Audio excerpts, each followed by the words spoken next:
Seigneur Jésus-Christ. À vous qui avez l'habitude de me suivre chaque fois pour édifier vos âmes dans la parole pendant ce temps de confinement à cause de cette maladie de coronavirus. J'aimerais vous dire encore shalom et que le Dieu Tout-Puissant puisse vous bénir ce matin. Promis que nous allons continuer dans le mystère de la résurrection, mais dans une autre façade. Ce matin, je voudrais apporter, n'est-ce pas, le message intitulé « Ce jour-là en enfer ». Et sans fois tarder, nous allons nous mettre debout comme nous le faisons d'habitude pour lire la parole, l'écriture de ce matin dans le livre de 1 Pierre, chapitre 1. Nous allons tirer ça à partir du verset 19. La parole dit, mais sanctifiez dans vos cœurs Christ le Seigneur, étant toujours prêt à vous défendre avec douceur et respect devant quiconque vous demande raison de l'espérance qui est en vous. Et ayant une bonne conscience, afin que là même où vous calomnie, comme si vous étiez des malfaiteurs, ce qui décrit votre bonne conduite en Christ soit couvert de confusion. Car il vaut mieux souffrir, si telle est la volonté de Dieu, en faisant le bien, amené à Dieu, ayant été mis à mort quant à la chair, mais ayant été rendu vivant quant à l'esprit, dans lequel aussi il est allé prêcher aux esprits en prison, qui autrefois avaient été incrédules lorsque la patience de Dieu se prolongeait au jour de Noé pendant la construction de l'arche, dans laquelle un petit nombre de personnes, c'est-à-dire 8 furent sauvées à travers l'eau. Cette eau était une figure du baptême, qui n'est pas la purification des souillures du corps, mais l'engagement d'une bonne conscience envers Dieu. Et les autorités et les puissances lui ont été soumis. Que le Dieu Tout-Puissant bénisse sa chère parole. Amen. Amen. Nous allons prier. Dieu Tout-Puissant, notre Père Céleste et Dieu, nous vous remercions ce matin pour la grâce que tu nous accordes d'être devant tes enfants au travers du monde pour leur parler de toi. Je demande que le Saint-Esprit, Seigneur Jésus, puisse les visiter ce matin en leur accordant les bénédictions, en leur accordant tout ce qui leur manque. Ouvre les portes de leur cœur pour recevoir ce message comme venant de toi, le Dieu Tout-Puissant qui nous prêche en ce moment, et que les bénédictions de Dieu puissent accorder la délivrance, puissent accorder le salut, puissent accorder l'élévation, puissent accorder la restitution, la restauration, la guérison, Seigneur Jésus-Christ, notre Dieu, à tous ceux qui sont Père Tout-Puissant dans le besoin. Oh Dieu qui a créé les cieux et la terre, je prie, Père, en levant mes mains vers toi, sachant que le sang de Jésus-Christ me couvre pour intercéder, pour que mes prières soient efficaces. Toi, le Dieu Tout-Puissant, descends dans la puissance de la résurrection et guéris tous ceux qui sont malades, délivre tous ceux qui sont, Père Tout-Puissant, opprimés, tous ceux qui sont Père Tout-Puissant en captivité. Jésus-Christ, notre Père, tu as dit que nous sommes ton peuple. Et la parole de l'épouse, c'est la parole de Christ. Parce que l'épouse est devenue la voie finale pour cet âge final. Seigneur Jésus, je prends, Père Tout-Puissant, mes responsabilités en tant que ton serviteur.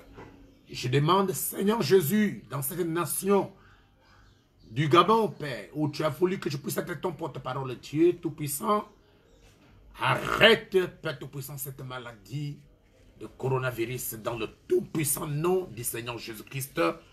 Je veux que cette maladie puisse, Seigneur Dieu, se retirer définitivement, Père Tout-Puissant, de cette nation, pour que tes enfants écoutent la parole, que cette maladie soit, Père, retirée définitivement, Père Tout-Puissant, du Congo, Seigneur Jésus-Christ, notre Dieu, où il y a des milliers de croyants. Seigneur, partout où il y a l'épouse, partout où il y a tes enfants, tu as dit dans ta parole que partout où nous posons nos pans de paix, tu nous donnes, nous possédons. Nous avions parlé de la résurrection de notre Seigneur Jésus-Christ. Et nous avions lu, n'est-ce pas, 1 Corinthiens chapitre 15. Et nous sommes allés au verset 51 ou bien 50 et 51.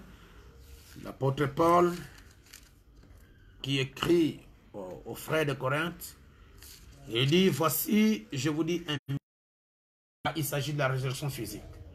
Et nous avions dit aussi que la résurrection n'est rien d'autre que le passage d'une vie de péché à la vie de la parole. Ça, c'est la résurrection aussi, mais il s'agit de la résurrection spirituelle.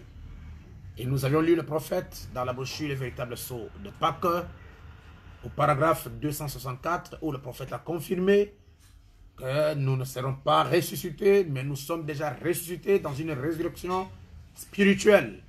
En d'autres termes, nous sommes passés d'une vie de la Bible dit dans Jean chapitre 20. Excusez-moi, je vais aller vite. Jean chapitre 5. Au Jean chapitre 5 verset 24, Jésus-Christ, notre Seigneur, a dit, je cite, Jean chapitre 5 verset 24, la parole de Dieu dit, en vérité, je lis à partir du verset 25, bon, prenons 24 comme je viens de le dire, comme 21, car comme le Père ressuscite les morts et donne la vie, ainsi le Fils donne la vie à qui il veut. Le Père ne juge personne, mais il a remis tout jugement au Fils, afin que tous honorent entendons la voix du Fils de Dieu. Et ceux qui l'auront entendu vivront. Car comme le Père a la vie en lui-même, ainsi il a donné au Fils d'avoir la vie en lui. Et il lui a donné la même chair. Mais autre est la chair des hommes, autre est celle des quadrupèdes, autre est celle des oiseaux, autre est celle des poissons. Il y a aussi des corps célestes et des corps terrestres. Mais autre est l'éclat des corps célestes, autre est celui des corps terrestres. Autre est l'éclat du soleil, autre est l'éclat de la lune, autre est l'éclat des étoiles. Même une étoile diffère en éclat d'une autre. Ainsi en est-il de la résurrection des morts. Le corps est sémé corruptible, il ressuscite incorruptible. Et l'apôtre Paul nous dit que tel est le terrestre, tels sont aussi les terrestres. Et tel est le céleste, tels aussi sont les célestes. Verset 49.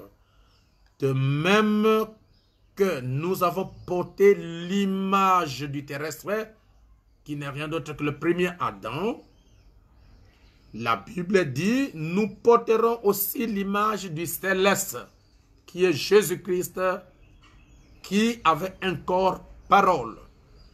Et la Bible continue. Ce que je dis, frère, c'est que la chair et le sang ne peuvent hériter le royaume de Dieu et que la corruption n'hérite pas l'incorruptibilité.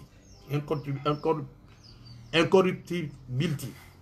Donc, ce mystère de la résurrection, l'apôtre Paul a comparé ça avec, n'est-ce pas, une graine de blé qui est sémée ayant la vie, et cette graine de blé qui à la vie sort avec un nouveau corps. S'il n'y a pas la vie à l'intérieur de cette graine de blé, on peut la s'aimer, mais elle ne va pas ressusciter. Et toute personne qui n'a pas Christ, Jésus, le Saint-Esprit en lui, ne sera jamais ressuscité. Même s'il a fait l'école théologique, même s'il a des diplômes théologiques, même s'il a été enseigné par le plus grand éminent docteur en théologie, je ne sais pas de quelle université, puisque la vie n'est pas en lui, il ne peut pas revenir. Et la vie, ce n'est pas la vie d'un parent qui est né à la chair, mais c'est la vie du Seigneur Jésus-Christ. Et le prophète messager nous parle aussi de quelque chose de très important en rapport avec ce que je viens de dire. Donc, ce qu'il parle en rapport avec la sémence qui trouve le corps à l'intérieur. J'aimerais vous lire quelque chose en rapport avec ça. Parce que des fois, lorsque nous parlons des choses qui sont un peu mystérieuses, cela engendre, n'est-ce pas, des disputes parmi les frères. Mais le prophète nous dit, dans la brochure,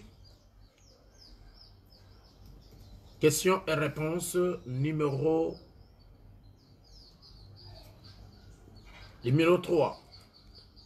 Je voudrais lire quelque chose, si je peux trouver ça, excusez-moi un peu. Le prophète parle de quelque chose de très important ici, par rapport avec ce que je viens de lire. Et je voudrais que ce soit le prophète qui nous en parle. Vous allez m'excuser un peu.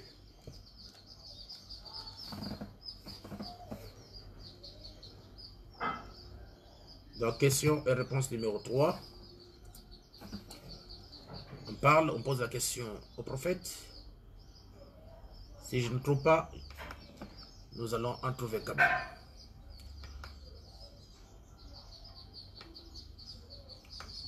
C'est quelque chose de très important pour l'épouse.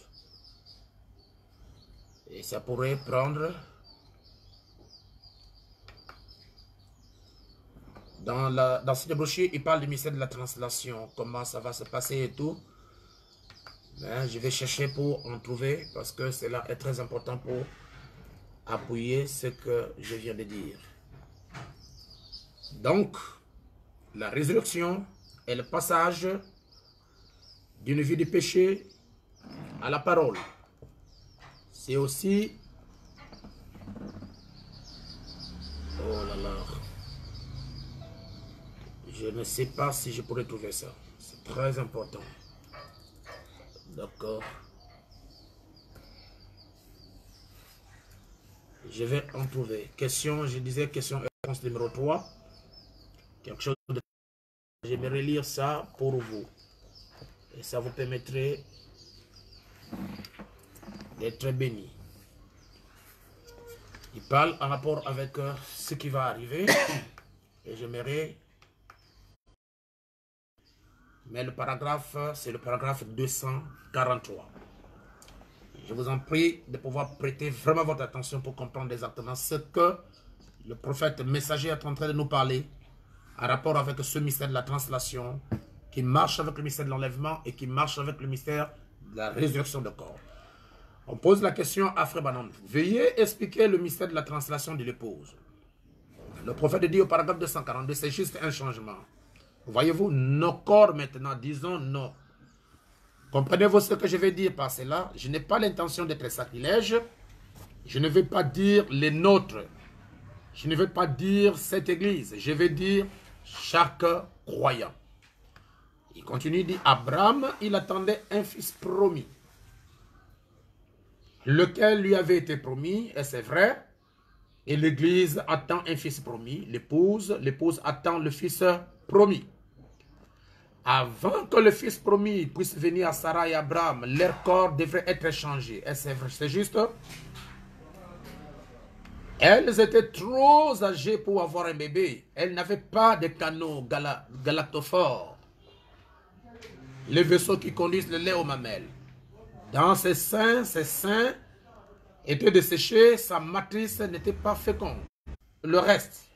Mais suivez bien, mais ce nouveau corps qui vient de cette nouvelle naissance, non pas cette première conscience, celle-ci disparaîtra.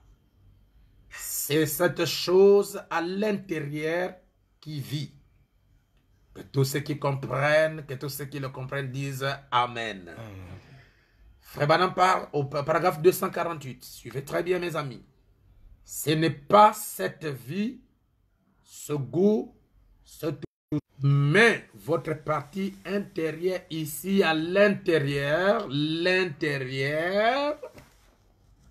c'est la personne qui ne peut pas mourir. Voyez-vous? Et c'est la personne qui a la nouvelle vie qui commence à partir de cette nouvelle naissance. Et cela forme une autre personne à l'image de cette personne que vous êtes autour de cette vie. Nous sommes là une personne avec 5 sens du corps.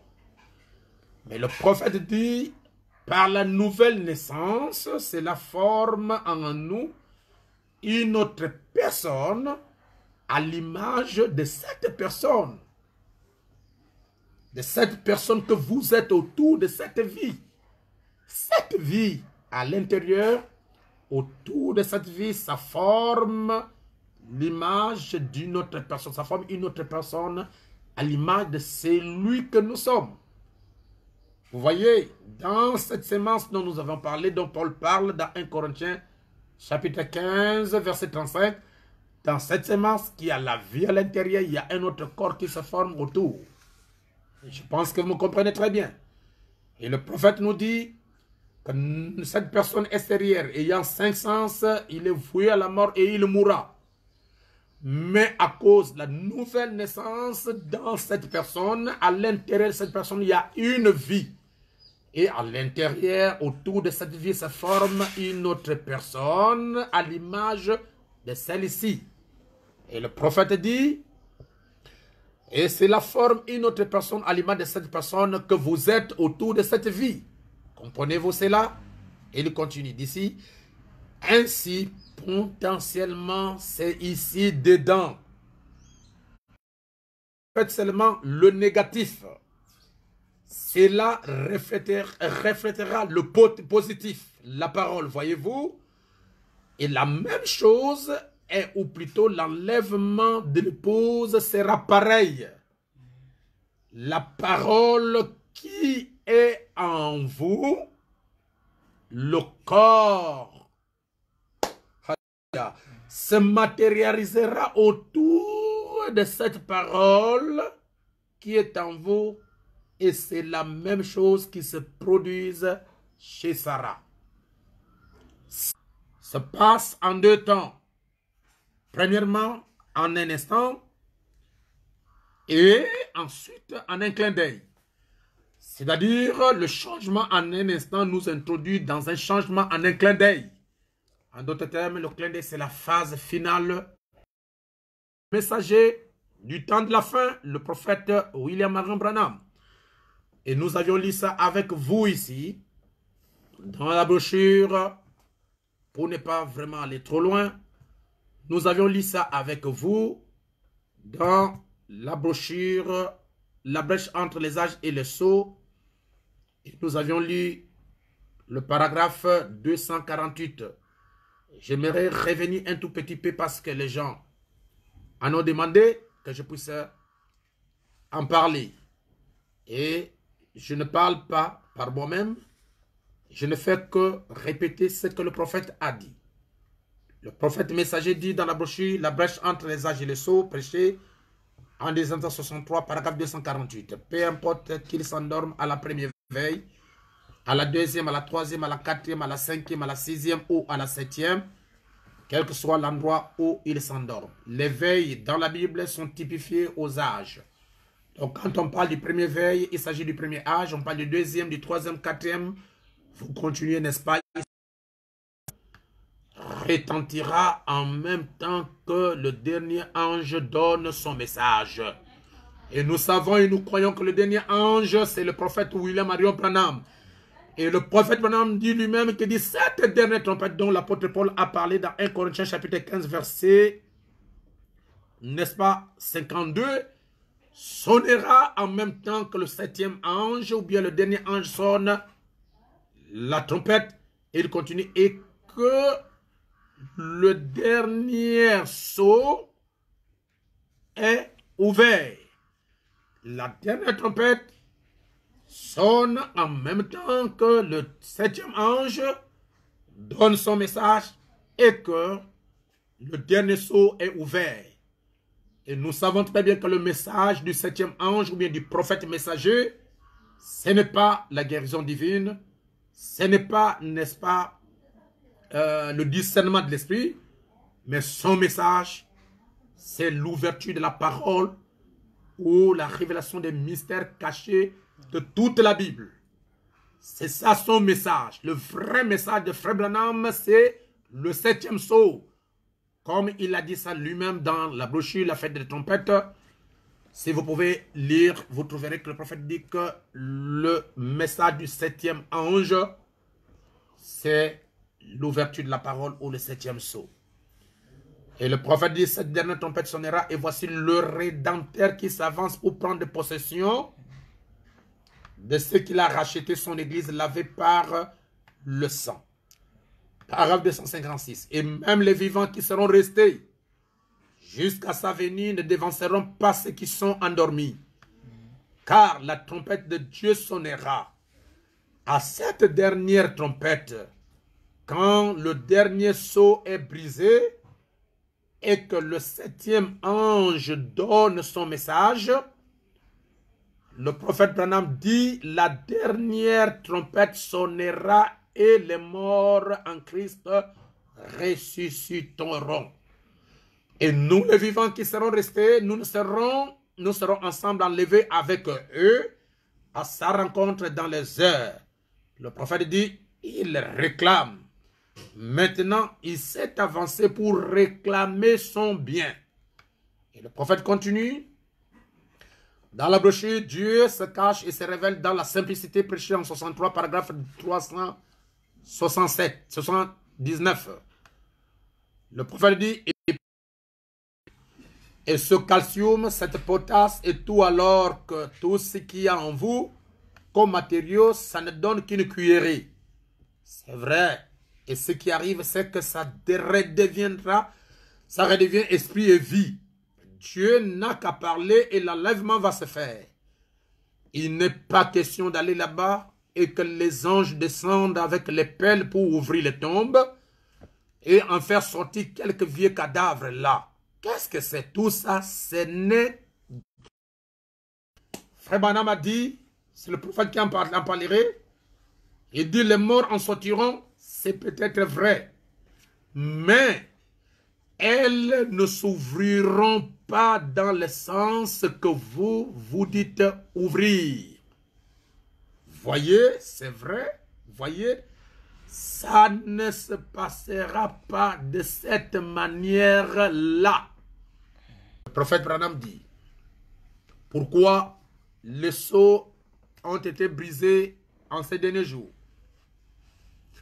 Le prophète Branham dit, dans la bouche, la brèche entre les âges et les sceaux. Il dit ceci,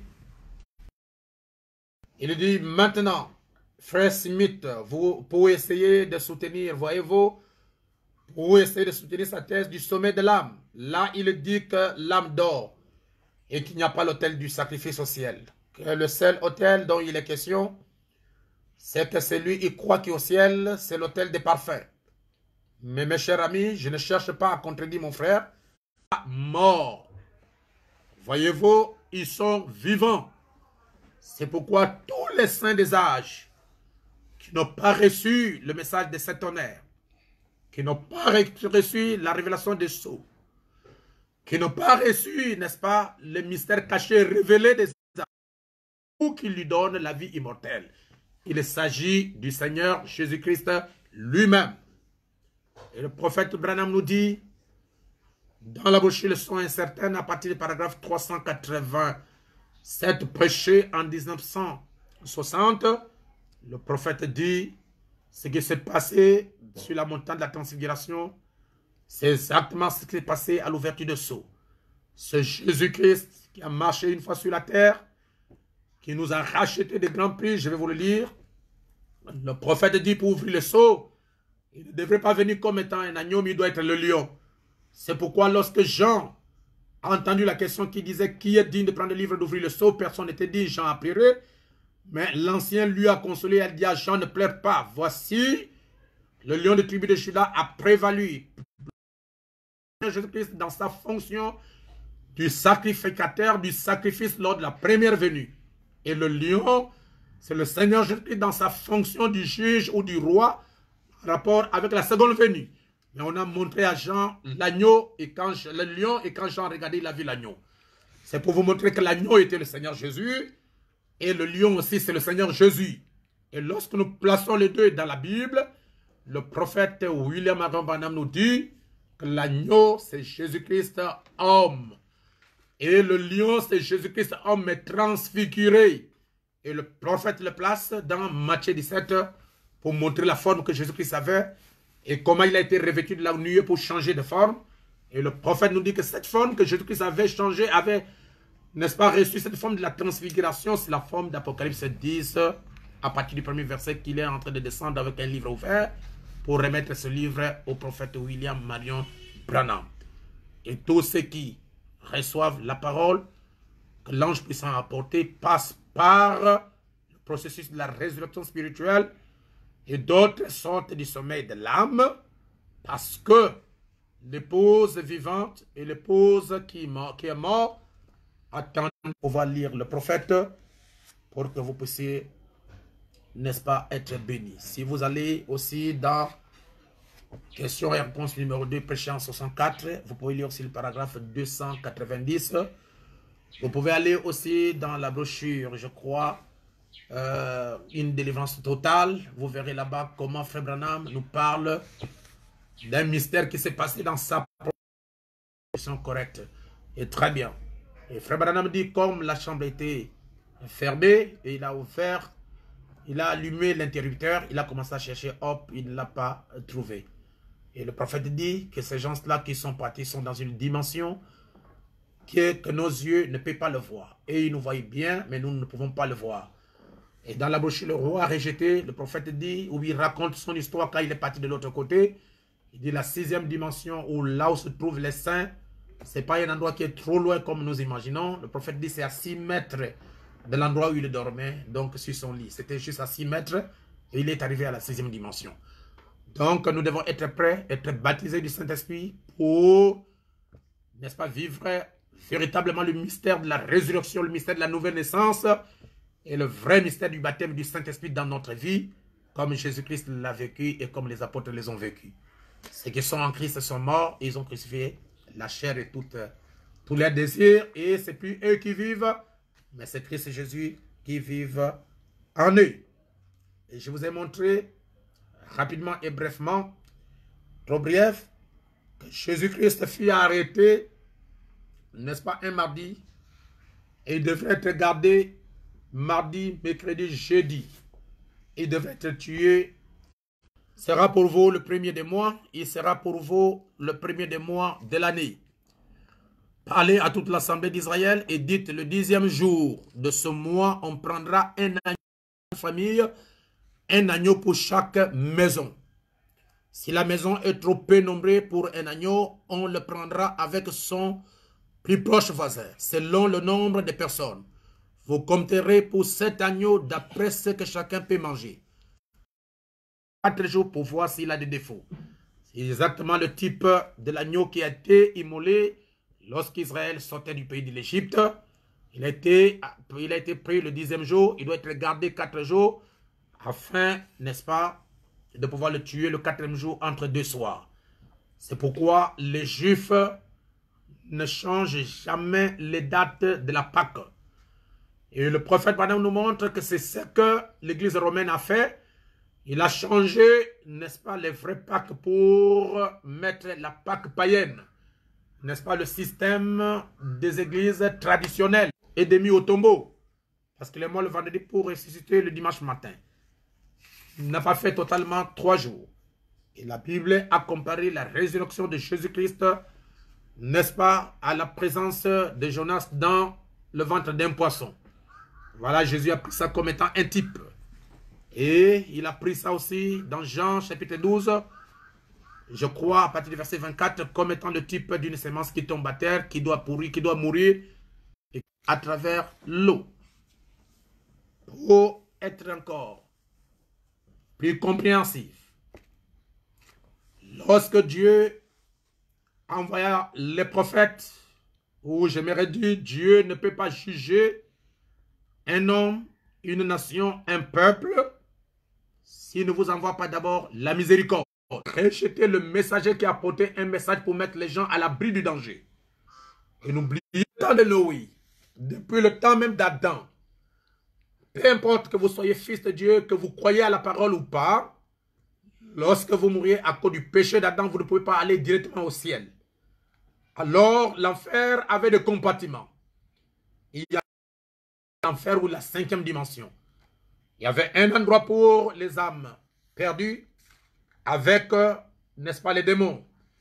Il y avait un endroit pour les saints perdus. Et il y avait un endroit pour un perdu. Il est venu, n'est-ce pas, pour mourir. Non seulement pour les vivants, mais pour les saints de l'Ancien Testament, afin de les faire sortir de cet endroit qu'ils étaient en captivité pour les amener dans la présence de Dieu. Donc le messager de cet âge a visité cet endroit existe. Jésus-Christ a visité cet endroit existe. Ce n'est pas ce que les gens disent aujourd'hui, comme j'entendais le pape parler, que l'enfer, parce que nous provenons d'une progéniture. Et c'est Christ qui nous révèle toutes ces choses pour que nous puissions nous préparer à quitter la terre. Donc, lorsque Jésus-Christ, notre Seigneur, est allé en enfer, il est parti en mission spéciale. Il est allé pour aller faire sortir tous ces saints qui sont morts depuis Adam, qui étaient enfermés. Même les saints qui ont été enlevés. Ça va vous étonner. Vous direz que pasteur, Enoch était enlevé, Élie était enlevé. Mais où est-ce qu'ils étaient partis?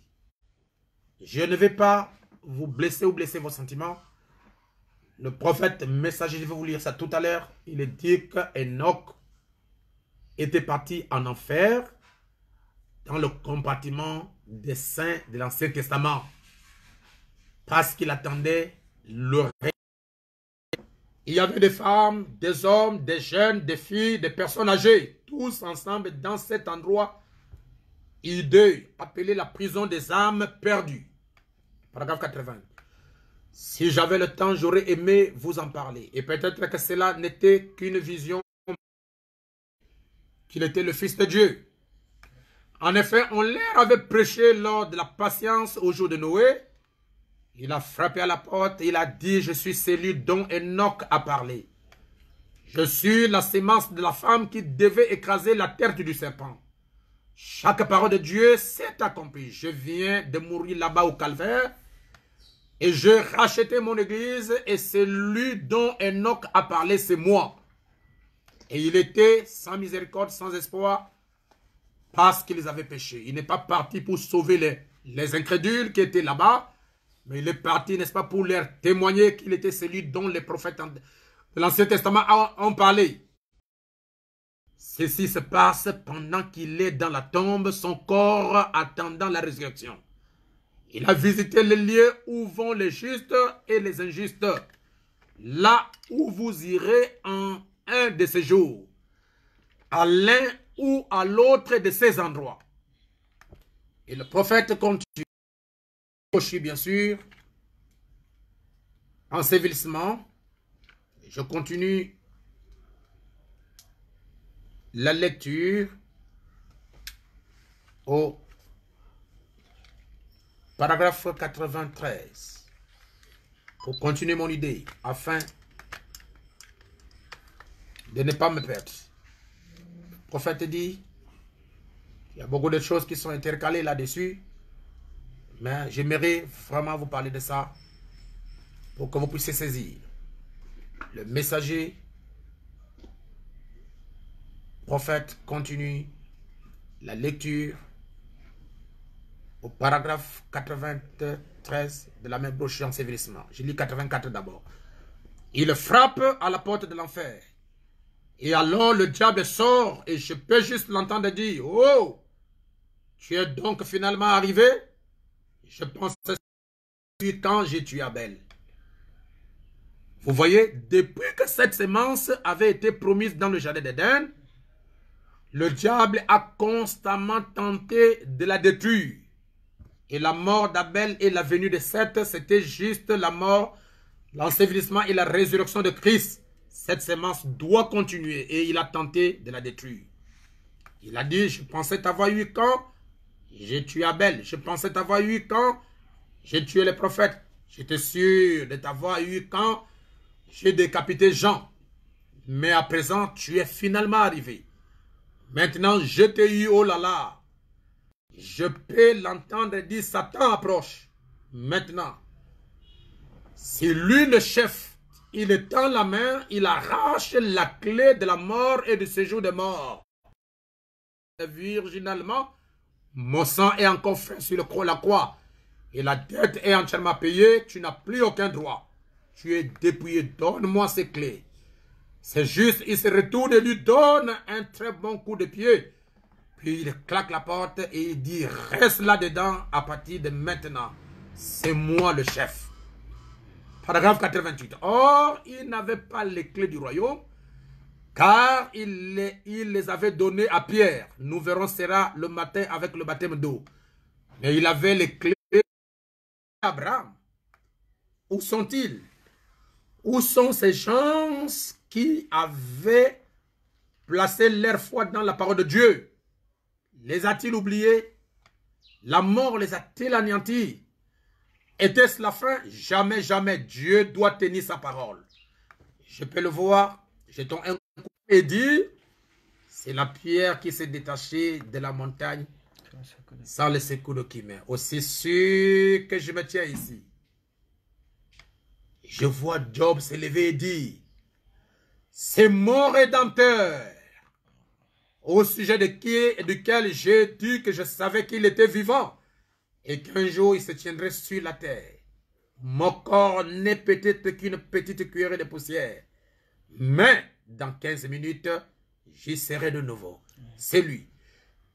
Frère Madame dit, Ézéchiel regarde par-dessus et dit, je vis cette même personne comme étant une roue au milieu d'une roue. Au milieu d'une autre roue qui tournait tout en haut, en plein dans l'espace. Oh là là. Paragraphe 84. Alors, Enoch approche. Enoch dit, je l'ai vu venir avec ses 5 myriades pour exercer le jugement. Et pourtant, Enoch était enlevé dans l'Ancien Testament. Mais le prophète messager nous dit que lorsque Jésus-Christ est allé en enfer, pour aller libérer les captifs, il a vu Enoch. Alors Enoch approche, Enoch dit, je l'ai vu venir avec les 5 myriades pour exercer le jugement. Alors, c'est pourquoi Jésus-Christ pouvait dire dans Jean chapitre 3, nul n'est monté au ciel, sinon celui qui est descendu du ciel, le Fils de l'homme qui est au ciel.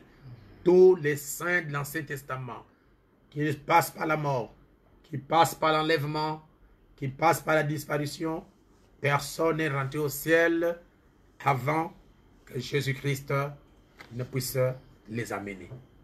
Les Écritures sont claires. Vous voyez là où est parti Enoch? Et auparavant, nous ne savions pas où est parti Enoch. Il a fallu qu'un prophète messager vienne. Il fallait qu'un prophète messager nous révèle exactement là où était Enoch. Enoch était dans les séjours de mort. Bien qu'il était enlevé, Enoch était dans des brebis et des boucs. Mais à présent, mon sang fait l'expiation et vous êtes affranchis. Montons, c'est presque la Pâque. Pensez-y, ce soir, cela fait 1900 ans et quelques années. Je peux entendre Abraham dire, Seigneur, quand nous serons de nouveau dans nos corps, Sarah et moi aimons beaucoup cela. Cela te dérangerait-il que nous fassions, pour ainsi dire, un petit escale éclair sur la route? Pierre, je peux l'entendre dire, eh bien, non, certainement pas. Je vais rester avec mes brebis d'Abraham, d'Isaac, de Jacob, de Job, de ceux qui, par la révélation spirituelle révélée, savaient qu'un jour le Rédempteur se tiendrait sur la terre. Il s'agissait les prémices de ceux qui dorment. Ils sont entrés là dans la ville. Je peux voir Sarah et Abraham, jeunes et beaux et pleins de vie, pour ne plus jamais vieillir, ni tomber malade, ni avoir faim se promenant dans leur corps. Oh, le prophète dit, Caïphe s'était là disant, vous savez quoi, il s'est passé quelque chose l'autre jour. considérez tout simplement ce gâchis dans lequel se trouve le temple. Il nous faudrait demander à quelqu'un de raccommoder ce rideau. Regardez ceci, cette caisse d'offrande renversée. Ainsi de suite. Abraham a dit, Sarah, on nous a reconnus. Nous ferons mieux de disparaître. Ils apparurent à plusieurs. Ce n'était pas tout. Pour terminer, suivez. Un jour après qu'il faisait des visites, Abraham, Isaac, Jacob et tous les autres ont visité la patrie. Quand Jésus est monté, vous direz, frère Branham, est-ce qu'un mythe? Pas du tout. Je vais vous montrer les Écritures dans un instant. Quand il a commencé à s'élever, les gens n'ont vu que lui. Mais les saints de l'Ancien Testament étaient avec lui. Car la Bible dit qu'il a mené les captifs et les a fait. Il a fait le don aux hommes. Et je peux le voir tandis qu'il monte et qu'il se joint à son église. Voyez un peu, chers frères et sœurs, ce que le Seigneur Jésus-Christ est allé faire ce jour-là en enfer. Jésus-Christ devrait, n'est-ce pas, dépouiller Satan de tout son pouvoir, de toutes ses forces, afin que lui, qui était puissant autrefois au ciel, devienne impuissant. Maintenant, quand Jésus-Christ est allé en enfer, il a dépouillé de tous les pouvoirs. C'est pourquoi, chers frères et sœurs, vous qui m'écoutez, vous n'avez pas droit à être malade. Vous n'avez pas droit à demeurer dans le péché. Vous n'avez plus droit, n'est-ce pas, à tomber. Vous n'avez plus droit, n'est-ce pas, à être dominé par les esprits et par les démons. Dès que vous reconnaissez ce que Jésus-Christ est allé faire en enfer. Il vous a rendu libre. Et le diable perd automatiquement ses pouvoirs sur vous. Et vous devenez une nouvelle créature en Jésus-Christ. Et Jésus-Christ va vous protéger pour vous garder. C'est pourquoi je vais vous montrer quelques types de l'Ancien Testament. Dans l'Ancien Testament, la Bible nous parle dans le livre de Daniel que Daniel est allé dans la fosse au lion. Daniel chapitre 6. Cela a été un type de ce que Jésus-Christ fait. Il représente le croyant de l'Ancien Testament en type. Et l'ange, comme Daniel dit, dans Daniel 6, Dieu a envoyé son ange pour me délivrer de la force des lions. Il représente Christ. Voyez, Jésus est allé en enfer parce que la fosse aux lions représente l'enfer pour aller délivrer Daniel des mains de Satan. Comme il a délivré les saints de l'Ancien Testament des mains de Satan, il a délivré Daniel des mains de Satan en type. Deuxième type. Shadrach, Meshach et Abednego étaient dans la fosse aux lions. Non, étaient dans la fournaise ardente. Et la fournaise ardente représente aussi l'enfer. Étant dans l'enfer, Shadrach, Meshach et Abednego représentent les 144 000 ou bien les saints de l'Ancien Testament. En type. La Bible nous montre que l'ange est descendu, le quatrième homme, pour aller les délivrer de la puissance du feu. L'image, le type de Jésus-Christ qui a délivré les saints de l'Ancien Testament en enfer. De ses paroles dans son corps théophanie. Et la Bible dit qu'il est allé prêcher aux âmes en prison. Ces âmes en prison, mais les saints étaient dans leur corps parole ou dans leur corps théophanique. Et Jésus-Christ était dans le corps théophanique pour aller les prêcher. Il a libéré les captifs. Il a dépouillé Satan de tout pouvoir que Dieu lui avait donné au ciel. Parce qu'il l'a chassé, il est venu avec ses pouvoirs. Mais il a fallu que Jésus-Christ le poursuive en enfer pour aller lui tirer ses pouvoirs afin qu'il ne puisse plus agir. Nous recevons aujourd'hui, nous enseigner beaucoup de mystères. Comme je vous parlais des mystères du paradouement, ou bien des mystères, n'est-ce pas, de la vache rousse, si vous voulez bien. Je vous ai montré quelque chose. Que Jésus-Christ, pour libérer les captifs, il devrait aller en enfer dans un autre corps. Le corps de chair était le corps de sacrifice, mais sa théophanie que le diable ne peut pas tuer, parce que le diable, au travers des sacrificateurs, au travers d'Hérode, au travers de Pilate, au travers des Romains, ont détruit la chair. Mais dans ce corps de Jésus-Christ habitait un autre corps qui était la théophanie, Dieu, n'est-ce pas, le corps positif du Seigneur Jésus-Christ. Je vous ai montré la fois passée que la mort du Seigneur Jésus-Christ est typifiée par beaucoup de types dans la Bible, sans défaut. Et cette vache doit être tuée pour l'expiation du péché, pour libérer le peuple ancien, les Juifs, pour cesser les transgressions du péché du peuple juif. Mais regardez comment est-ce qu'on faisait on faisait avec cette vache rousse. La vache rousse devrait être brûlée. Et on récupérait la poussière de cette vache rousse. On ajoutait avec l'eau de Silo pour en faire l'eau de la purification. La destruction totale de cette vache rousse produit l'eau de purification. C'est pour vous dire, chers frères et chères sœurs, que cette poussière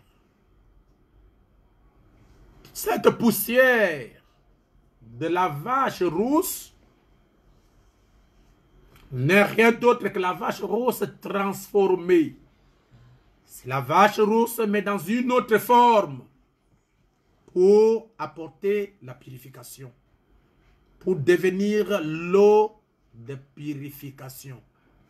La vache rousse doit être brûlée au feu, doit être calcinée, afin que sa poussière produise l'eau de purification. C'est pourquoi notre Seigneur Jésus-Christ, qui est l'eau de purification, qui est notre vache rousse, doit mourir. Lorsque la vache rousse est détruite, fait, c'est la mort. Lorsque la vache rousse est changée, produit autre chose, c'est là où il y a le salut, c'est là où il y a le pardon du péché. Sans la mort du Seigneur Jésus-Christ, il n'y a pas le pardon du péché. Il a fallu que Jésus-Christ meure comme la vache rousse, et de sa mort, ça produit le pardon du péché. C'est pourquoi, frère, selon Apocalypse chapitre 10, Jésus-Christ, l'agneau de Dieu, il devrait changer la forme. Cette forme de Galilée à la forme de l'ange puissant pour nous ramener le livre que l'homme avait perdu en Éden. Donc si nous ne croyons pas, il descend sous la forme transfigurée, comme l'ange puissant, il apporte, n'est-ce pas, un livre qui est pour nous l'expiation véritable, et il asperge sa parole sur nous, et cette parole ointe de l'âge, provenant, n'est-ce pas, de notre vache rousse transfigurée qui est mort, cela nous apporte la vie éternelle. C'est pourquoi aujourd'hui la vie éternelle est dans le message. La vie éternelle est dans la parole. Je peux vraiment dire ça sans mâcher mes mots. Même le pardon du péché est dans le message. Amen. Même la purification est dans le message. Amen. Si vous n'êtes pas dans le message, tes péchés ne sont pas pardonnés. Amen. Si tu n'es pas dans le message, tes péchés ne sont pas expiés. Si tu n'es pas dans le message de l'heure, tu n'auras même pas la vie éternelle. Parce qu'aujourd'hui, on dansait dans son message. Et la personne qui avale ce message, il avale Dieu, il avale la colonne de feu. C'est pourquoi sa vie peut être changée. Sa vie peut être transformée. Parce qu'il ne s'agit pas de lui, mais il s'agit de quelqu'un qui vit sa propre vie en vous. Bien-aimés frères et sœurs, c'est ce message qui peut nous changer. Tu es poussière, tu retourneras à la poussière. Je voudrais vous dire, vous lire ce que Frère Branham a lu lui-même en interprétant Jean chapitre 14. Parce que des fois nous lisons les choses et nous parlons, nous en tant que prédicateurs, pour parler sans connaître exactement quelle est la révélation apportée par le prophète. Le messager nous dit, lorsque Jésus-Christ a dit dans Jean 14, avec votre permission, je peux lire parce que je suis en train de terminer ma prédication. Lorsque Jésus-Christ a dit dans Jean 14, je lirai le prophète, que votre cœur ne se trouble point. Croyez en Dieu et croyez en moi. Il y a plusieurs demeures dans la maison de mon Père. Si cela n'était pas, je vous l'aurais dit. Je vais vous préparer une place. Le prophète dit que la demeure du Père, c'est la colonne de feu. Parce que Dieu habite la colonne de feu. Et le prophète dit que ces maisons ne sont pas des bâtiments, mais ce sont des corps théophaniques. Amen. Et Jésus a dit, et lorsque je m'en serai allé et que je vous aurai préparé une place, je reviendrai et je vous prendrai avec moi afin que là où je suis, vous y soyez aussi. Écoutez maintenant l'interprétation prophétique de Jean 14. C'est avec humilité du cœur que je vous parle de ceci. Frère Branham dit, dans la brochure La communion par la rédemption prêchée en 55, paragraphe 29, ces choses. Maintenant, Frère Branham est en train de nous donner les choses qu'il n'a jamais dit à son église. Je crois que vous me permettez de vous les lire. Et vous direz Amen parce que ça vient du prophète. Amen. Le prophète dit au paragraphe 30 de la communion par la rédemption prêchée en 55. Je n'ai jamais cru que le ciel était un endroit où il y a un tas de bâtiments. Voilà ce que Frère Branham croyait qu'il n'avait jamais dit à son église.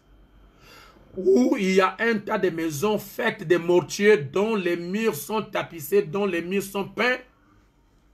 Je n'ai jamais cru à ça. Je n'ai jamais cru qu'un être surnaturel devait habiter dans une maison littérale. Disant, dans la maison de mon père, il y a plusieurs demeures. Il voulait dire un corps, virgule, un lieu d'habitation. Ce n'est pas les maisons Jean 14. Jésus n'est pas allé nous fabriquer les maisons, aller nous construire des maisons. Un corps, un lieu d'habitation. Car les Écritures confirment la même chose et disent, si cette tente terrestre est détruite, nous en avons une qui attend. Amen. Amen. Le prophète dit, le voyez-vous? Suivez bien, les êtres mortels sont les seuls à vivre dans des habitations mortelles. Les êtres immortels habitent dans des habitations immortelles. Il continue ainsi, le lieu dans lequel on va en attendant de revenir n'est pas un lieu fait de briques, de mortiers d'argile, ni de pierres précieuses, ni de joyaux. C'est un état, une condition. Nous sortons de cette dimension où nous vivons pour entrer dans une autre dimension. Et là, pourrait être ici même dans ce bâtiment ce matin.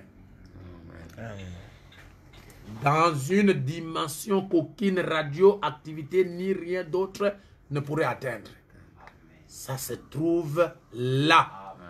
C'est préparé par Dieu. Frère Branham dit, écoutez, Moïse était mort depuis 800 ans. Élie avait été enlevé depuis à peu près 600 ou 700 ans. Et ils se tenaient là sur la montagne de la transfiguration, tous les deux dans leur apparence mortelle. Amen. Parlant à Jésus juste avant qu'il s'en aille au calvaire. Vous voyez ce que je veux dire? Qu'est-ce que j'essaie donc de dire? Que nous regardons à quelque chose de mythique très loin là-bas, il y a 100 millions d'années. J'ai reçu une révélation. Quand nous cessons d'être mortels ici, c'est là que nous, les êtres mortels, nous serons entrés là dans l'immortalité, là-bas dans un lit. Je crois, il dit que cet endroit, c'est ici même dans le bâtiment aujourd'hui. Ce soir, maintenant, il dit c'est ici maintenant. Maintenant, je crois que cette maison dont Dieu parlait est ici maintenant. Et frère Branham dit que je crois que c'est là que se trouve Jésus aujourd'hui. Virgule. Le Seigneur Jésus ressuscité.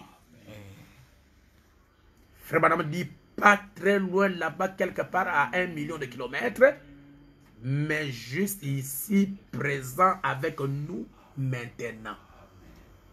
Jésus-Christ ressuscité. Et Jésus-Christ ressuscité, ce n'est pas l'esprit, c'est le corps. Amen. Frère Branham dit pas loin là-bas. Il dit ici même, mais juste ici présent avec nous maintenant, mais dans une autre dimension. Il dit dans la 4e dimension, on peut prouver que juste dans cette salle maintenant même passe une onde radioactive par le moyen mécanique. Mais quand notre corps est sur la même longueur d'onde que Dieu, devenant une partie de lui, alors notre âme peut capter la puissance du Saint-Esprit pour manifester la présence du Seigneur Jésus-Christ dans toute sa puissance et son omnipotence. Il est ressuscité de mort. Il vit parmi nous aujourd'hui. Et il veut sa miséricorde. Paragraphe 73, prêché en 1965. Vraiment, je voudrais que vous qui m'écoutiez, vous puissiez comprendre avec précision ce que le Seigneur Jésus-Christ est venu faire à l'ouverture des sceaux. Très important. Le prophète Branham dit, le Dieu qui est riche en miséricorde, Théonis, n'est-ce pas en 65, 73, paragraphe 73. Frère Branham dit, Dieu est la parole. Et elle a été faite chair et a habité parmi nous. Eh bien, c'est afin qu'il puisse manifester les autres attributs de Dieu. J'attire votre attention, vous qui m'écoutez, le plein évangile. Le corps Jésus, c'était le corps de Dieu, un attribut. Moïse l'a vu passer. Il a vu son dos. Aucun homme n'a vu sa face. Mais maintenant, nous l'avons vu. Moïse a vu le dos. Personne n'a vu sa face. Mais maintenant, nous l'avons vu. Virgule. Nous l'avons contemplé. Virgule. Nous l'avons vu. Nous le voyons. Lui, le sacrifice.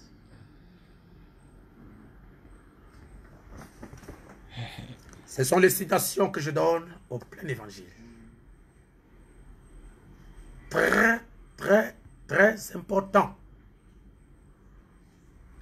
Il y a un grand mystère caché dans la nuée de gloire. Nous ne pouvons pas négliger ça.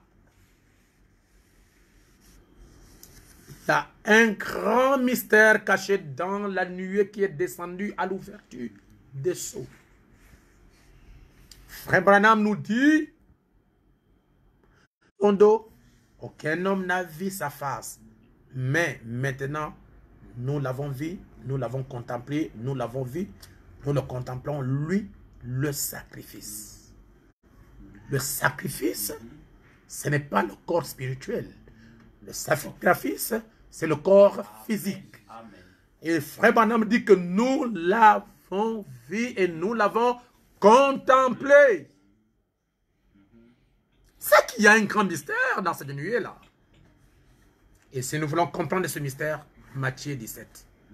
Jésus physique qui s'est transformé pour devenir Jésus glorifié. Et après Jésus glorifié est redevenu Jésus physique. C'est exactement ce qui se passe avec l'ouverture des sceaux. Notre Seigneur Jésus-Christ a changé de forme. C'est pourquoi Matthieu 17 dit, 6 jours après, l'événement s'est passé au 7e jour, qui est l'image du 7e âge de l'Église. Ce qui s'est passé là-bas dans Matthieu chapitre 17, au 6e jour, c'est ce qui se passe au 7e âge de l'Église, au 7e âge de l'Église. Frère Branham nous dit, la brochure Le temps de décision, paragraphe 94, péché en 59. Je ne lis que le prophète. Toutes ces mains qui sont en l'air, Seigneur, puissent-elles en toute humilité et avec douceur te recevoir en ce moment même et montrer sur le chameau la puissance de Dieu qui les amènera dans la présence du Maître. Que chaque don merveilleux qui est promis soit placé sur eux. Je vais aller trop vite. Frère Branham nous dit, et tu peux parler à ceux qui sont lavés par le sang. Tu les connais, Seigneur. Nous te les recommandons afin qu'au temps du rassemblement, quand l'Église rencontrera Jésus dans les heures. Et Frère Branham nous dit, et nous croyons qu'il a déjà quitté la maison du Père et qu'il est en route vers dans les champs du glorieux au-delà, méditant dans les champs. Et l'épouse se prépare elle-même. Et bientôt, elle se mettra en route. Les Écritures déclarent que nous le rencontrerons, le Seigneur dans les airs. Il l'a déjà quitté et il vient chercher son épouse. Frère Branham dit, accorde-nous d'être prêts, car ceci peut être le dernier appel. Amen. Le temps du soir est ici. Amen. Je le confie entre tes mains. Amen. Et à ta garde. Amen. Oh, alléluia. Je le confie entre tes mains et à ta garde. Présumé en péché en 62. Voyez, en 1959, il dit, il a déjà quitté et il vient chercher son épouse. Il vient le chercher comment? C'est en ramenant le livre. Il donne le livre, n'est-ce pas, à l'épouse, et Jésus-Christ est en train d'attendre. Il voit comment l'épouse mange le livre. Et qu'est-ce que Jésus attend? Dans cette forme changée, il attend que le communisme mette la pression dans l'épouse et il va amener son épouse. Et le prophète dit qu'il naît dans cette forme Amen. De l'ange puissant. C'est Jésus-Christ lui-même. Comme le pasteur Badout l'avait dit l'autre fois. Nous pensons que Dieu est quelque part au ciel, je ne sais pas d'où. Et pourtant que Dieu ne peut pas être quelque part et que son épouse est sur la terre avec l'épouse. Avec la parole. Dieu est la parole. Dieu est le Saint-Esprit lui-même. Dieu est l'ange puissant. C'est Dieu, c'est lui-même. Mais seulement dans une forme. C'est pourquoi le type ne se trompe pas. Il a pris le type de Matthieu 17 pour nous montrer ce qu'il va faire au temps de la fin, au 7e âge de l'Église pour son épouse. Aujourd'hui, nous marchons avec Dieu lui-même. Frère Branham continue. Il a déjà quitté. En présumé, il dit, eh bien, nous ne présumons rien. Nous voyons cela. Nous savons que Dieu est ici. Le Saint-Esprit, le grand, le Dieu d'Élie, le Saint-Esprit, le témoin du dernier jour, introduisant son ministère en plein dans l'Église. La même chose que notre Seigneur fit. Il dit, le souverain sacrificateur descend du trône vers l'Église. Et l'Église est en train de croître par la parole. Amen. Car il ne peut venir qu'à la parole. Vous m'excusez ces choses, ça m'emporte. Et ça me rend bizarre. Alléluia. Dans la bouchée enlèvement, paragraphe 100, je lis le paragraphe 120, 130 et nous allons terminer. Le prophète dit, 3 choses arrivent avant que Jésus apparaisse. Une cicatrice. C'est pourquoi le prophète dit dans la bouchure, rendre service à Dieu en dehors de sa propre volonté. Paragraphe 85, il dit ce même Jésus-Christ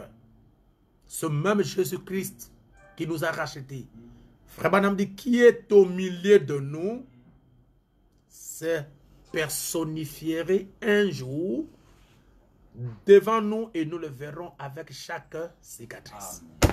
Que le Seigneur Jésus-Christ vous bénisse. Qu'il vous bénisse beaucoup et qu'il bénisse tous ceux qui vont écouter.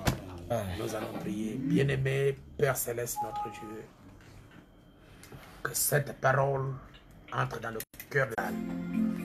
Ce jour-là, en enfer, nous a restauré l'autorité qu'Adam avait perdue. Merci Jésus-Christ, notre Père, pour le rachat, pour la rédemption, pour le pardon du péché, pour tout ce que tu as fait pour nous. Sois béni, toi le Seigneur Jésus-Christ, le roi de gloire. Alors que nous nous confions à toi, le Dieu Tout-Puissant,